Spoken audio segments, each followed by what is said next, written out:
안녕하세요. 축구 전문 기자 한준입니다. 한준TV 유튜브 채널에 새 영상이 올라오지 않아 궁금하신 분들이 많으실 텐데요. 계정에 문제가 생겨 새롭게 채널을 개설했습니다. 유튜브나 구글에서 영문으로 HANJUNETV를 검색하시거나 유튜브 검색에서 한준TV를 업로드 최신 순으로 검색하시면 새로운 채널로 오실 수 있습니다. 한준TV의 축구 오디오북, 이번 시간에는 2명의 한국 대표 선수가 유벤투스 선수가 될 수도 있었던 이적설 뒷이야기 풀스토리를 전해드립니다. 이탈리아 프로축구 세리에 A는 현재 유럽 축구의 5대 리그로 불리지만 전성기를 구가할 때는 잉글랜드 프리미어리그, 스페인 라리가와 더불어 유럽 3대 리그로 꼽힐 정도로 막강했습니다. 지금도 전술적으로는 유럽에서 가장 발전된 리그로 평가받고 있습니다. 이탈리아가 경제 위기를 겪고 이로 인해 투자 규모가 떨어지고 비유럽 선수 영입 규정을 엄격하게 적용하면서 국제적 화제성이 예전보다 떨어진 것이 사실인데요. 그래도 유구한 역사와 전통을 바탕으로 여전히 유럽 최고의 리그 중 하나로 군림하고 있죠. 이탈리아 세리에 A 무대를 개척한 한국 선수는 지금은 방송인으로 활발하게 활동 중인 안정환입니다. 안정환은 부산 대우에서 활약을 바탕으로 2000년에 K리그에서 당시 이탈리아 1부 리그 소속이던 페루자로 전격 이적해 큰 화제를 모았죠. 당시 안정환의 페루자 이적이 일사천리로 이루어진 배경에는 일본 대표 선수 나카타 히데토시가 먼저 페루자에 입단해 맹활약을 하면서 구단의 실적은 물론 아시아 마케팅 효과까지 누려 아시아 선수들에 대한 기대감이 높아졌기 때문인데요. 안정환 선수가 입단한 뒤 안정환 선수 친정팀인 대우 로얄즈의 모기업 대우가 페루자의 스폰서가 되기도 했습니다. 이때 페루자는 중국 선수 마밍이도 영입했었죠. 안정환은 페루자에서 2시즌 동안 뛰었는데요. 안정환의 이탈리아 도전이 끝난 이유는 경기력과 관계없이 이탈리아 대표팀과 2002년 한일 월드컵 16강전에 골든골로 결승골을 넣은 활약 때문이라는 황당한 사유였습니다. 프란체스코 토티의 퇴장 사태를 포함해 한국이 개최국으로서 판정 이득을 받고 심판을 매수해서 이탈리아를 탈락시켰다며 이탈리아 내 반응은 분노 일색이었는데요. 당시 신문 보도를 보면 지금으로서는 상상도 할 수 없는 일이 이탈리아에서 벌어졌죠. 안정환에 대한 인종차별적 공격이 버젓이 일어나고 안정환을 퇴출시키자는 여론이 지배적이었습니다. 심지어 페루자 감독 세르세 코스미까지 인터뷰를 통해 우리에겐 관심 없는 축구나 하도록 한국에 나와 있는 게 좋겠다는 말을 하는 등 지금의 상식으로는 있을 수 없는 일이 벌어졌습니다. 안정환은 이후 일본 J리그 클럽 히미즈 에스펄스에서 2시즌, 요코하마 F 마리노스에서 2시즌을 뛴 뒤 다시 유럽 무대에 도전했는데요. 프랑스 매츠 소속으로 프랑스 리그앙 16경기 2골, 독일 분데스리가 디스부르크 소속으로 1부 리그 12경기 2골을 기록했습니다. 팀이 2부 리그로 강등된 이후 한국 무대로 돌아왔고 중국 다렌스터에서 프로 경력을 마무리했죠. 페루자에서는 공식 경기 33경기 5골, 세리에 A 무대 5득점을 기록한 최초의 한국 선수로 이름을 남겼습니다. 2002년 한일 월드컵의 앙금으로 오래도록 한국과 이탈리아 축구 간 교류가 없었는데요. 2017년 여름에 이승우가 엘라스 베로나와 계약하면서 역대 두 번째 한국인 이탈리아 리거가 무려 15년 만에 탄생했습니다. 이승우는 2017-2018 시즌 주전 경쟁에서 어려움을 겪다가 시즌 막판 다시 기회를 얻었고 AC밀란을 상대로 팀은 졌지만 시원한 발리 슈팅으로 데뷔골을 터뜨렸습니다. 안정환 이후 15년 만에 한국 선수의 세리에 무대 득점이 나온 것입니다. 이승우는 당시 인테르밀란에서 뛰던 일본 대표 선수 나가토모 유토와 경기를 치르고 유니폼을 교환하기도 했죠. 엘라스 베로나가 2부 리그로 강등된 2018-2019 시즌에는 주전 선수로 도약해 준수한 활약을 펼치며 바르셀로나 유스 출신 선수의 잠재력을 보여줬습니다. 이승우는 이탈리아 1부 리그 14경기 1골, 2부 리그 23경기 1골 2도움의 기록을 남겼습니다. 승격 플레이오프 3경기에 나서 1도움도 기록했죠. 그리고 2019년 여름에 벨기에 1부 리그 신트 트라이던으로 이적했다가 경기 외적 이유로 기회를 많이 얻지 못했고 포르투갈 포르티모넨스 임대를 거쳐 지금은 K리그 무대 수원FC로 이적해 부활을 도모하고 있습니다. 이렇게 역대 이탈리아 무대 진출 한국 선수는 딱 2명이고 토트넘 허스퍼에서 실력을 검증한 이영표가 로마 이적을 마무리 단계까지 진행했지만 마지막에 무산된 바 있습니다. 이승우의 베로나 입단 전에 사실 두 번째 한국인 이탈리아 리거가 나올 수 있는 발판은 마련되어 있었던 것입니다. 앞서 언급한 인터밀란의 나가토모, AC밀란에서 등번호 10번을 달기도 한 혼다 게이스케 같은 일본 선수들이 활약한 사례가 있지만 세리에 A는 이제 유럽파가 흔해진 한국 축구의 진출 선수도 드물고 아시아 선수가 드문 무대죠. 그 이유는 2002년 한일 월드컵에서 충격적 16강 탈락 이후 이탈리아 축구가 자국 선수 경쟁력 강화를 위해 비유럽 선수 한 시즌 1명 영입 허용 규정을 만들면서부터입니다. 2006년 독일 월드컵 우승으로 성과를 봤다고 할 수 있는데요. 리그 경쟁력 약화 문제, 글로벌 마케팅 문제 등으로 2008년에 비유럽 선수를 매년 2명 영입할 수 있는 것으로 규정을 바꿨습니다. 하지만 2010년 남아공 월드컵 조별리그 탈락의 충격으로 다시 비유럽 선수 영입은 1명으로 줄어들게 됩니다. 잉글랜드 프리미어리그가 워크 퍼밋만 발급받으면 국적 제한 없이 선수 등록 후 뛸 수 있고 독일 분데스리가 역시 외국인 선수 출전 규정이 자유롭습니다. 스페인 라리가는 비유럽 선수를 3명만 등록할 수 있지만 이 3명 쿼터가 있는 것만으로 충분히 마케팅 효과를 보고 있는데요. 상대적으로 폐쇄성을 갖고 운영된 이탈리아 세리에 A는 이탈리아 자체의 경제 문제와 더불어 경기장 시설 및 선수 투자 등에서 열세의 모습을 보였습니다. AC밀란과 인터밀란이 중국 자본 인수 문제를 겪으며 위기를 맞기도 했죠. 하지만 유벤투스는 이탈리아의 초월적 존재로 유럽 무대에서 맹위를 떨쳤고 마케팅적으로도 성과를 거두며 여전히 유럽을 대표하는 팀 중 하나로 군림했는데요. 이 유벤투스가 한국 선수 영입에 관심을 드러낸 바 있습니다. 바로 한국 대표팀의 옛 주장 기성용, 현 주장 손흥민 선수입니다. 유벤투스는 역대 챔피언스리그 우승 기록이 2번, 마지막 우승은 1996년으로 오래전이지만 그 뒤로 5번이나 준우승을 차지했습니다. 2014-2015 시즌에는 결승전에 바르셀로나에 3대1로 졌습니다. 2016-2017 시즌에는 레알 마드리드를 결승전에서 만나 패배했습니다. 하지만 이탈리아 세리에 A 무대에서는 파죽의 9연속 우승으로 최고의 전력을 자랑했죠. 유벤투스는 옛 경기장 델레알피를 떠나 2011년 최신식 유벤투스 스타디움도 열고 모던한 엠블럼으로 팀의 성징도 교체하며 마케팅 역량 강화에 나섰습니다. 이 과정에 한국 기업 삼성도 스폰서십 계약을 맺었는데요.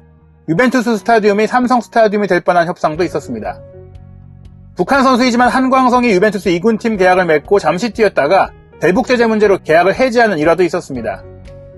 그리고 많은 분들에게 안 좋은 기억으로 남은 2019년 7월 한국 투어도 진행했습니다.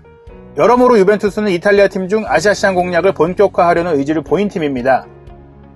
이 기간 유벤투스의 풋볼 디렉터로 일한 인물은 현재 토트넘 허스퍼에서 손흥민 선수와 함께 일하고 있는 파비오 파라티치인데요. 파라티치가 유벤투스에서 일하는 동안 2명의 한국 선수 이적설이 있었습니다. 첫 번째는 기성용 선수. 기성용 선수의 부친인 기영옥 전 광주FC 단장은 인터뷰에서 직접 유벤투스 이적설이 사실이라고 공개했습니다. 유벤투스가 성룡이를 원한 적이 있다. 제시한 이적료는 1,500만 파운드, 약 218억 원이었다. 수완지가 2천만 파운드, 약 291억 원에서 물러서지 않아 성사되지 않았다. 기성용 선수 본인이 2015년 9월 인터뷰에서 유벤투스의 제안이 왔었다고 인정하기도 했죠. 당시 인터뷰에서 했던 발언 내용을 소개합니다. 팀을 옮긴다면 이번 여름 이적 시장이 적기라는 생각을 했다. 작년에 잘 뛰었고 나이나 자녀 계약 기간 등 여러 조건이 적합한 시점이라는 느낌을 받았기 때문이다. 1년 전 런던의 한 클럽이 1년 뒤 FA로 영입하겠다며 높은 연봉을 제시했지만 그럴 경우 남은 1년을 팀에서 출전 기회를 얻지 못할 위험이 컸다. 그건 너무 모험적이었기 때문에 거절했다. 이후 수완지와 재계약을 했고 다행히 시즌 성적이 좋았다. 올여름 때마침 이탈리아의 유벤투스에서 꽤 큰 금액의 이적료를 제시했다. 하지만 요즘 영국 이적 시장에 인플레 현상이 있지 않나. 구단이 내 생각보다 더 많은 이적료를 원했다. 여러 가지 이유로 성사되기를 기대했던 오퍼였는데 결과적으로는 잘 안됐다. 밖으로는 알려지지 않은 내용이다. 지단이 뛸 때부터 꼭 뛰어보고 싶은 팀 중 하나였지만 이적이라는 게 억지를 부려서 되는 건 아니라는 게 평소 지론이다. 구단에 가서 들어눕거나 좀 더 과감하게 발언했다면 이적했을지도 모르겠다. 2, 3년 전에 나라면 그랬을 수도 있겠다. 하지만 언제부턴가 생각이 바뀌었다. 무슨 일에든 막 욕심을 부리거나 집요하게 매달리지 않게 됐다. 여름 이적 시장은 그렇게 끝났다. 순리를 거스리면서까지 이적하고 싶지 않았고 거액을 부른 구단의 입장도 이해가 갔다. 유벤투스가 나를 더 간절하게 원했다면 수완지의 요구를 맞춰주지 않았을까? 그렇지 않은 상황에서 내가 구단에 뭔가를 요구하는 건 순리가 아니다. 구단이 내 몸값을 너무 설정한 것 아니냐는 얘기에도 일리가 있지만 어쨌든 양 구단이 원하는 이적료 간의 차이만큼이 지금 나의 한계치인 건가 싶기도 하다. 미드필더 한 명을 처분하는 대로 나를 데려가겠다던 런던의 한 빅클럽도 그 선수가 팀에 남게 되면서 이적 작업이 흐지부지 됐다. 그렇게 이적 시장이 닫히고 생각이 많아지긴 했다. 이적이라는 수단과는 별개로 선수로서 한 단계 더 나아가는 방법은 무엇일지에 관해 요즘 생각을 많이 하고 있다. 기성용 선수가 유벤투스에 관심을 받은 이유는 프리미어리그에서의 활약으로 실력을 검증했기 때문입니다. 세계적으로도 드문 전술 이해력과 패싱력을 두루 갖춘 딥라인 플레이메이커, 이탈리아에서 레지스타로 부르는 역할을 최고 수준으로 수행하며 득점력도 과시했죠. 안드레아 피를로와 같은 유형의 선수를 찾기가 쉽지 않은데 아시아 마케팅까지 가능한 선수이니 관심이 있었지만 큰 이적료를 제시하지 못했습니다. 기성용 선수는 스코틀랜드 최고 명문 구단 셀틱으로 이적하며 2010년에 유럽 경력을 시작했는데요. 셀틱에서 프리미어리그 스완지 시티로 이적할 때 700만 유로 이적료를 기록한 뒤 이적은 모두 자유이적이었습니다. 스완지 시티가 너무 높은 이적료를 설정해 많은 팀들이 관심을 보였지만 이적이 성사되지 못했습니다. 스완지 시티의 2부 리그 강등 그리고 기성용 선수의 계약 만료가 맞물렸을 때 AC밀란 이적설도 있었으나 최종적으로 뉴캐슬 유나이티드 이적을 택했는데요.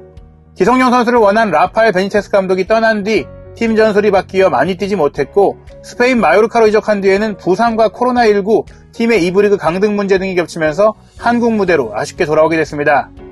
기성용 선수가 전성기의 유벤투스로 이적했다면 한국인 선수 세리에 도전 역사가 조금은 달라졌을 수 있을지 몰랐다는 아쉬움이 남습니다. 유벤투스는 2018-2019 시즌에 토트넘 허스퍼의 챔피언스리그 준우승을 이끈 손흥민 선수 영입을 위해 움직이기도 했는데요. 이탈리아 이적 전문 매체 칼초 메르카토의 보도에 따르면 9천만 유로까지 이적료를 투자할 의향도 있었습니다. 유벤투스가 손흥민 선수를 원한 이유는 당시 윙어 자원인 더글라스 코스타와 페데리코 베르나르데스키가 모두 기대에 미치지 못해 정리 대상으로 여겨졌기 때문입니다. 2018년 여름에 1억 유로를 투자해 영입한 크리스티아노 호날두가 팀을 떠나고자 하는 의지를 보였고 호날두가 나갈 경우 자연스럽게 그 역할을 대신하며 스타성까지 갖춘 선수를 찾는 과정에 손흥민 선수를 리스트업한 것이죠. 게다가 손흥민 선수는 이미 2017-2018 시즌 챔피언스리그 16강전에서 유벤투스를 상대로 멋진 골을 넣어 실력을 직접 보여주기도 했습니다. 비록 토트넘이 유벤투스에 1무 1패로 밀려 8강 진출에는 실패했지만 손흥민 선수는 16강 1, 2차전에 토트넘의 왼쪽 공격수로 충분히 능력을 보여줬고 그 뒤로 점점 더 기량이 발전했습니다. 10년 가까이 유벤투스의 선수 구성은 파비오 파라티치 디렉터가 주도했는데요. 파라티치는 이제 토트넘 디렉터가 되어 손흥민 선수와 인연을 맺게 됐습니다. 파비오 파라티치 디렉터는 벤치에서 경기를 보며 열정을 보이는데 선수들과 개별 대화를 나누는 모습은 손흥민 선수 정도만 포착될 정도로 손흥민 선수를 각별히 아끼는 모습입니다. 유벤투스는 손흥민 선수 영입이 어려운 곳으로 보여 페데리코 키에사, 데안 쿠루셉스키 등 어린 선수를 영입했는데요. 파라티치 디렉터의 유벤투스 마지막 재임 시즌까지 손흥민 선수 영입을 문의한 것으로 보입니다.